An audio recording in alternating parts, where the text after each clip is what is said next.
안녕하십니까. 회계기준원입니다. 이번 요약 강의는 기업회계기준서 제1108호 영업부문입니다. 많은 기업에서는 영업활동을 2개 이상의 부문으로 구분하여 각 부문별로 전략을 수립하고 성과평가를 수행하고 있습니다. 회계정보 이용자는 다수의 부문 중에 어떤 부문의 수익성이 높고 또 어떤 부문이 현금 창출에 가장 많은 공헌을 하는지 분석하는 데 필요한 정보를 요구하게 되는데 영업 부문별 정보를 공시함으로써 이러한 정보 욕구를 충족시킬 수 있습니다. 영업 부문 기준서는 경영자의 관점에서 접근하고 있는데 재무제표 이용자가 기업 내 최고 영업 의사 결정자에게 보고되는 정보를 이용하여 기업을 평가할 수 있도록 이 정보를 공시하도록 요구하고 있습니다. 여기서 최고 영업 의사 결정자란 대부분은 경영자를 말하는데 뒤에서 다시 살펴보도록 하겠습니다.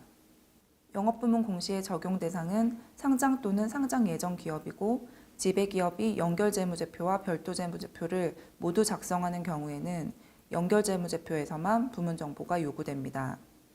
이 기준서의 적용 범위에 해당하지 않는 기업이 자발적으로 부문 정보를 공시하는 경우에는 이 기준서의 요구사항에 모두 부합하여야 부문 정보라고 표현할 수 있습니다. 다음으로 이 기준서의 개요를 먼저 살펴보겠습니다. 영업부문은 최고 영업의사 결정자에게 보고되는 정보를 보여주는 것이므로 가장 먼저 최고 영업의사 결정자를 식별해야 합니다. 다음은 부문 보고의 기본인 영업부문을 식별하는 것입니다. 이것은 경영진이 영업을 감독하고 기업에 대한 의사결정을 내리는 가장 하위 수준을 말합니다. 영업부문을 식별하고 나면 뒤에서 살펴볼 통합기준과 양적기준을 고려하여 공시 대상이 될 보고부문을 결정합니다. 보고부문이 결정되면 이 기준서에서 요구하는 사항을 공시합니다. 먼저 최고 영업의사 결정자란 특정 직급의 관리자나 개인을 의미하기보다는 그 역할로 식별하는데 영업부문의 자원을 배분하고 영업부문의 성과를 평가하는 역할을 수행하는 자를 의미합니다. 이 역할은 일반적으로 최고 경영자나 최고 영업 책임자가 수행하지만 이사회나 경영위원회 같은 기업 내 임원으로 구성된 집단 형태를 통해서도 수행될 수 있습니다. 다음으로 기업의 영업부문을 식별해야 하는데 영업부문이란 다음을 모두 충족하는 구성 단위를 말합니다. 먼저 영업부문은 수익을 창출하고 비용을 발생시키는 사업활동을 영위해야 합니다. 수익 창출과 관련하여 신규 영업처럼 지금 현재 매출이 발생하지는 않더라도 다른 조건을 충족한다면 영업부문이 될 수 있을 것입니다. 그러나 전산부서와 인사부서와 같은 본사 지원부서는 기업활동의 부수적인 활동을 수행하기 때문에 영업부문에 해당하지 않을 것입니다. 다음은 부문에 배분될 자원에 대한 의사결정을 하고 부문의 성과를 평가하기 위하여 최고 영업의사 결정자가 영업성과를 정기적으로 검토해야 하며 마지막으로 구분된 재무정보의 이용이 가능해야 합니다. 만약 부문별 정보로 에비타만 산출되어 최고 영업의사 결정자에게 정기적으로 보고되는 경우에는 부문 당기손익에 에비타가 포함되지 않더라도 구분된 재무정보 요건을 충족할 것입니다. 왜냐하면 기준서 문단 23에서는 이자 비용, 감가상각비, 법인세 비용 등이 최고 영업의사 결정자가 검토하는 부문 당기손익에 포함되어 있지 않더라도 최고 영업의사 결정자에게 정기적으로 제공된다면 이를 공시한다고 기술하고 있으므로 이는 부문 당기손익에 이자 비용, 감가상각비, 법인세 비용 등이 포함되지 않더라도 영업부문이 될 수 있다는 것을 의미합니다. 기업이 영업부문을 식별하고 나면 공시의 기준이 되는 보고부문을 결정해야 합니다. 그러나 모든 영업부문이 개별적으로 공시되어야 하는 것은 아닙니다. 개별 영업부문 혹은 통합된 영업부문이 양적 기준을 초과하는 부문은 별도로 보고하는데 먼저 통합기준에 대해서 살펴보겠습니다. 영업부문들을 통합하는 것은 기업의 선택에 따라 결정할 수 있는 것이며 강제되는 사항은 아닙니다. 둘 이상의 영업부문은 다음의 조건을 모두 충족한다면 통합될 수 있습니다. 먼저 통합은 이 기준서의 핵심 원칙과 일관되어야 합니다. 이는 재무제표 이용자가 기업의 사업활동의 내용과 재무효과, 그리고 기업이 영위하는 경제 환경을 평가할 수 있도록 정보를 공시해야 한다는 것입니다.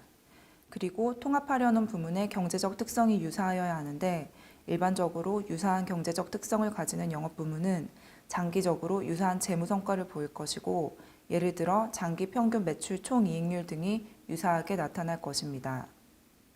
마지막으로 5가지의 통합 기준, 즉 제품과 용역의 성격, 생산 과정의 성격, 제품과 용역에 대한 고객의 유형이나 계층, 제품을 공급하거나 용역을 제공하는 데 사용하는 방법과 규제 환경의 성격이 유사하여야 합니다.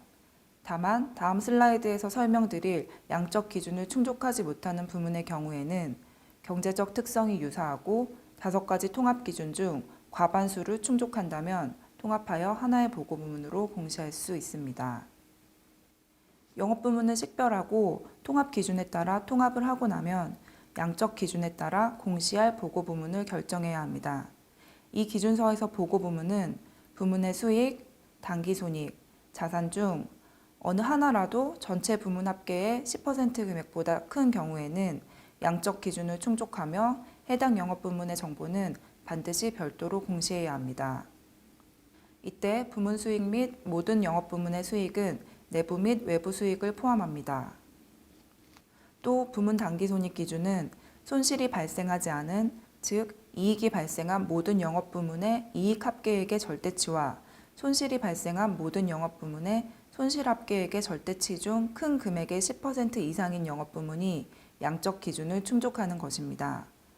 이 기준은 공시를 위한 최소한의 요구사항으로 적용되는 것이며, 경영진이 재무제표 이용자에게 유용한 부문 정보라고 판단한다면 별도의 보고 부문으로 공시할 수 있습니다. 식별된 보고 부문들의 귀속될 외부 수익은 최소한 기업의 총 외부 수익의 75%가 되어야 합니다.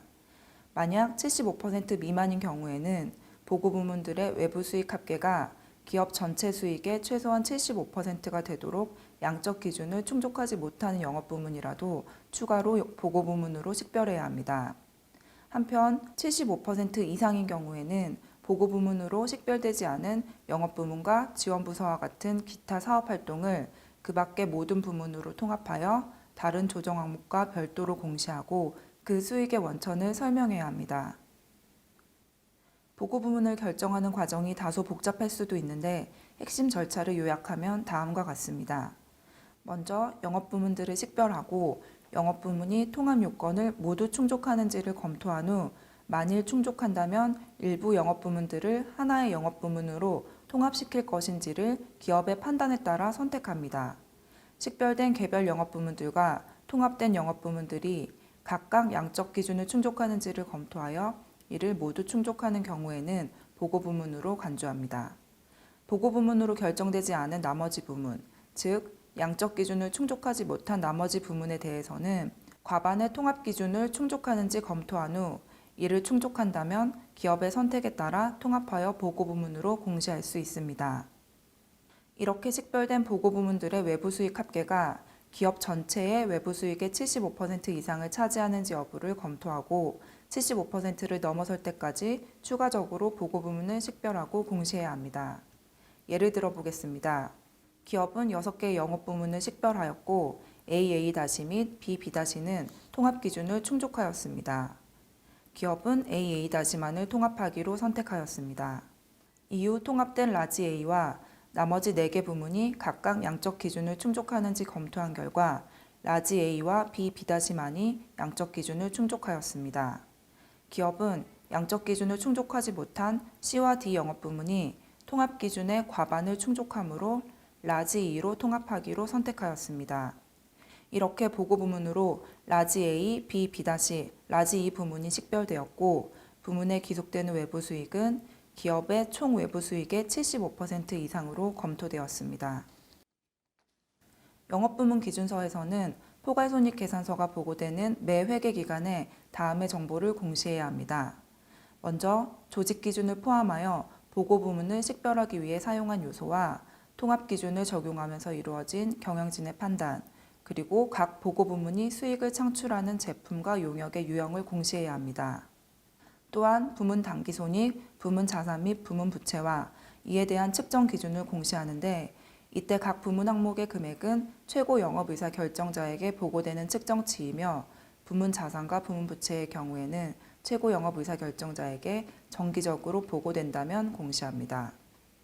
다음으로 보고 부문들의 합계액에서 기업 전체 금액으로의 조정사항, 즉 부문 정보의 합계 금액과 외부 재무제표 공시 금액과의 차이 내역을 공시하고, 마지막으로 기업 전체 수준에서의 공시 규정에 따라 제품과 용역에 대한 정보, 지역에 대한 정보 및 주요 고객에 대한 정보를 공시하도록 하고 있습니다.